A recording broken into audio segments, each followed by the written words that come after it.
guys, dito tayo ngayon sa may C5 extension, C5 link. Ito yung extension niya. Opening ngayong alas 6 ng umaga. So maaga pa ngayon, ng oras pa lang. So hindi na natin to aabutin. At maaga tayo nakarating dito. So titingnan na lang natin yung bagong kalsada, no guys. Maganda na yung bagong kalsada dito sa service road to sa C5. Okay, tara, let's go.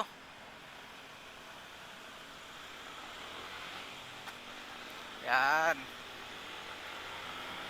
opening na kasi ngayon.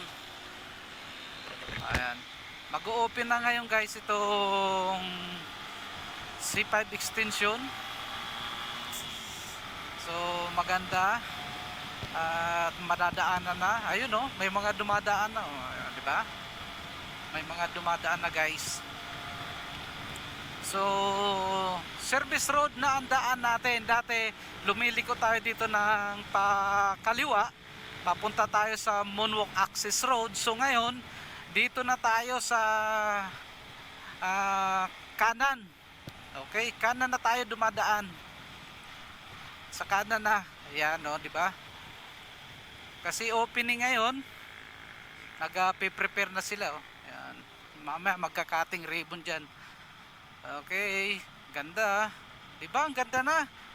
Hindi katulad nung dati, oh. Tapos ngayon, pag papunta tayo sa may Merville, kakaliwa tayo dito ngayon sa may tunnel. Ayan, may nakalagay naman Merville saka Moonwalk. So kakaliwa tayo dito. Pero ito, kailan pa kaya yan magbubukas?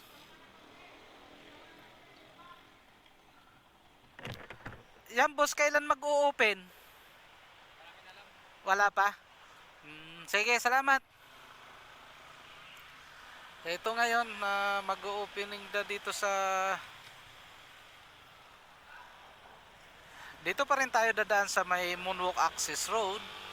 Ayan. Moonwalk Access Road pa rin ang daan natin. May pagbabago yan doon. Ayun, mga nakadaan na sila. Tapos ngayon guys, itong labas nitong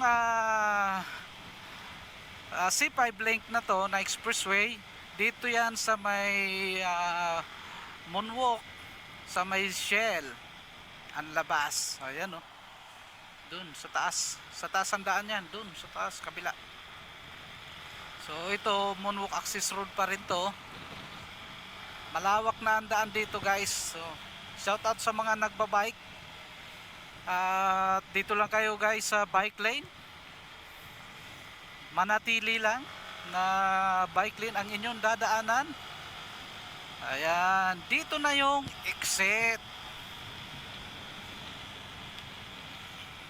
Exit dito guys, oh, yan. So dito na, ayan, no. Kaya tingin-tingin tayo dito pag dadaan, kasi baka mamaya mayroong sasakyan.